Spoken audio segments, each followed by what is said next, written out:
अस्सलाम वालेकुम दोस्तों, अपनी नेक्स्ट वीडियो के साथ आपको वेलकम करता हूं अपने इस चैनल में। उम्मीद सब खैरियत से होंगे। तो चलते हैं आज की अपनी अहम न्यूज और इन्फॉर्मेशन की जानिब। सबसे पहले तो बात करेंगे पाकिस्तानी पासपोर्ट्स की जो ब्लैक लिस्ट है, इसके बारे में ताज़ा तरीन कुछ दोस्तों के कमेंट आए हैं कि किस तरह से इस वक्त हालात वाक़यात हैं एयरपोर्ट्स पे।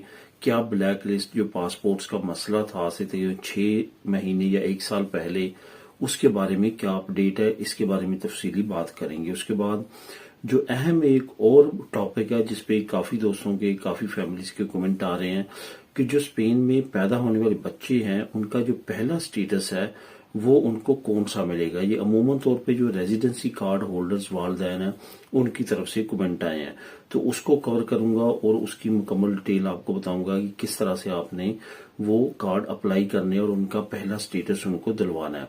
उसके बाद पदरों के बारे में कुछ नई सख्ती, कुछ अहम मालूमात जो आप लोगों से शेयर करूंगा। कौन सी एहतियातें करना बहुत ज्यादा जरूरी है ताकि आप इस जो मामला चल रहे हैं उनसे बच सकें, इसके बारे में आपको आगाह करूंगा। उसके बाद अपना घर लेना किन के लिए सबसे ज्यादा आसान है, किन को बहुत ज्यादा जो है वो तवज्जो देनी चाहिए इस अपॉर्चुनिटी को हासिल करने के लिए, इस पे बात करेंगे वीडियो के आखिर में। तो दोस्तों, वीडियो की डिटेल्स की तरफ जाने से पहले आप तमाम दोस्तों से गुजारिश है लाजमी तौर पे चैनल को सब्सक्राइब करें ताकि मजीद ऐसी आने वाली वीडियोस आप तक बार वक्त पहुंच सके। तो सबसे पहले तो बात करते हैं कि पाकिस्तानी पासपोर्ट्स पे इस वक्त जो एयरपोर्ट्स पे मामला पहले चल रहे थे पाकिस्तानी पासपोर्ट्स के ब्लैक लिस्ट होने के, वो अब ताज़ा तीन अपडेट्स क्या हैं। क्या एयरपोर्ट्स पे उसी तरह मामला चल रहे हैं जहाँ की उसमें कोई तब्दीली आई है। तकरीबन आज से 1 साल पहले जो मामला चल रहे थे और काफ़ी पासपोर्ट जो थे वो ब्लैक लिस्ट किए गए थे।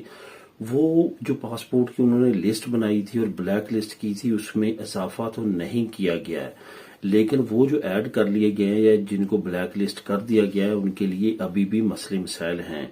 वो कौन से लोग हैं जिनके लिए मसले मसाइल अभी भी हैं? ये वही लोग हैं जो कि कभी न कभी पहले जिंदगी में किसी भी मुल्क से गैर कानूनी तौर पे वहां पे रहने की वजह से या की ऐसी गैर कानूनी वहां पे उन्होंने एक्टिविटीज की हैं जो कि पहले डिपोर्ट हो चुके हैं।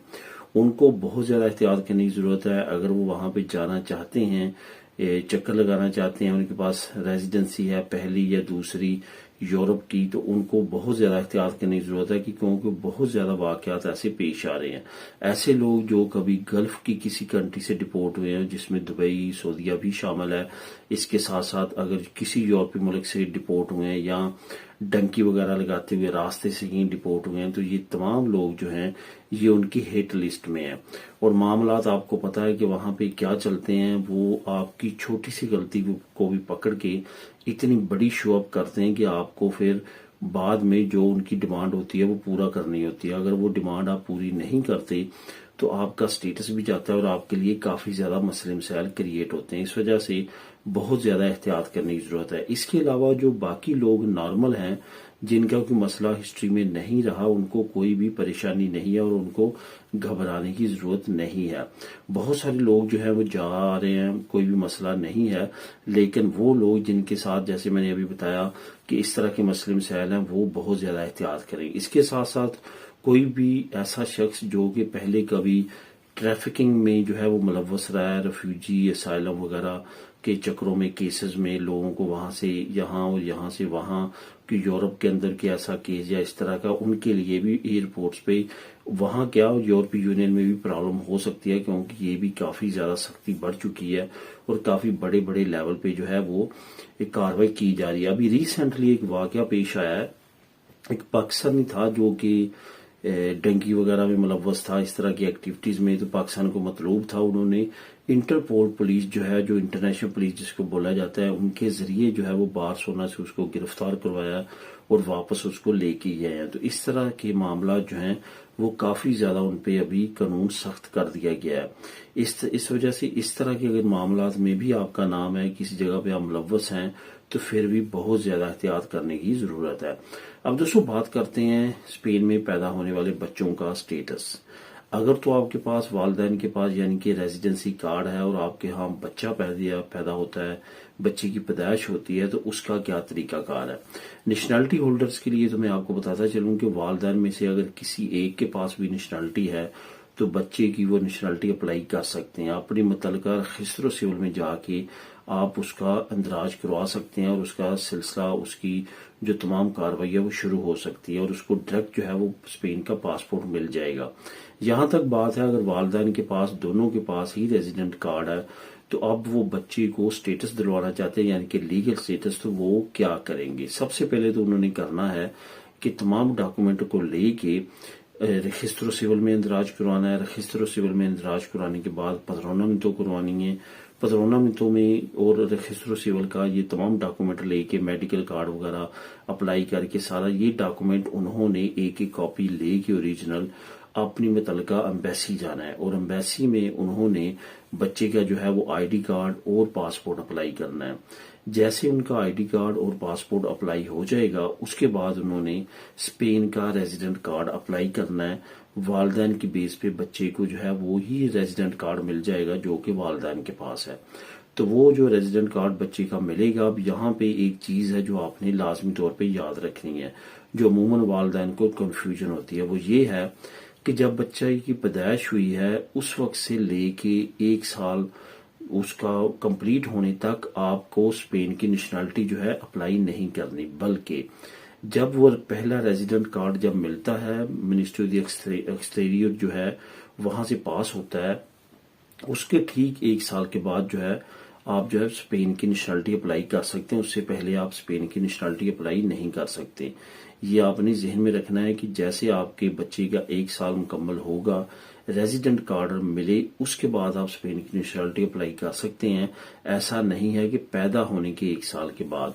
तो वो फिर जैसे आपको रेजिडेंट बच्चे को मिलता है उसके बाद आपको 1 साल वेट करना है और जैसे बच्चे का जो है वो 1 साल मुकम्मल होता है यहाँ पे, तो वो वालिदैन के पास बेशक अभी रेजिडेंट कार्ड है लेकिन बच्चा जो है वो एलिजिबल हो जाता है कि वो स्पेन की नेशनलिटी अप्लाई कर सकता है और वालिदैन जो है उसकी अप्लाई कर सकते हैं बच्चे की बेस पे। उसको बेनिफिट यही होता है कि वो यहाँ पे स्पेन के अंदर पैदा होता है, इस वजह से उस पर ये लागू कानून हो जाता है। वालिदैन को बेशक बाद में नेशनलिटी मिलती है, उसमें कोई भी प्रॉब्लम नहीं है, बच्चा पहले नेशनलिटी अप्लाई करके ले सकता है। अब दोस्तों बात करते हैं पदरोनामितों के बारे में। कुछ नई सख्तियां जो है वो गवर्नमेंट की तरफ से सामने आ रही हैं, खास तौर पे वो गैंग माफियाज जो कि अपने ही हम वतनों को जो है वो लूट रहे हैं और कुछ ऐसी गैंग माफियाज हैं जो कि मुख्तलिफ एक्टिविटीज में पदरोनामितों में मुलव्वस हैं, उनके खिलाफ तो सख्ती हो ही रही है। इसके साथ साथ उन लोगों के खिलाफ भी सख्ती हो रही है जो कि पदरोनामितों किसी और जगह भी की हुई है उन्होंने और रह वो कहीं और रहे हैं। इस वजह से बहुत ज्यादा एहतियात करने की जरूरत है। बहुत ज्यादा जो है वो चेकिंग सख्त कर दी गई है, खासतौर पे उन लोगों की जिनके पास डॉक्यूमेंट नहीं है और वो अपनी पदरोनामित चला रहे हैं और इनको मालूमात मिली हैं कि लोग काफी बड़ी रकूम लेके मंथली जो है पदरोनामित चला रहे हैं। इस वजह से एक घर में ज्यादा पदरोनामित ना करें, एक घर में ज्यादा अनडॉक्यूमेंटेड लोगों की पदरोनामित ना करवाएं।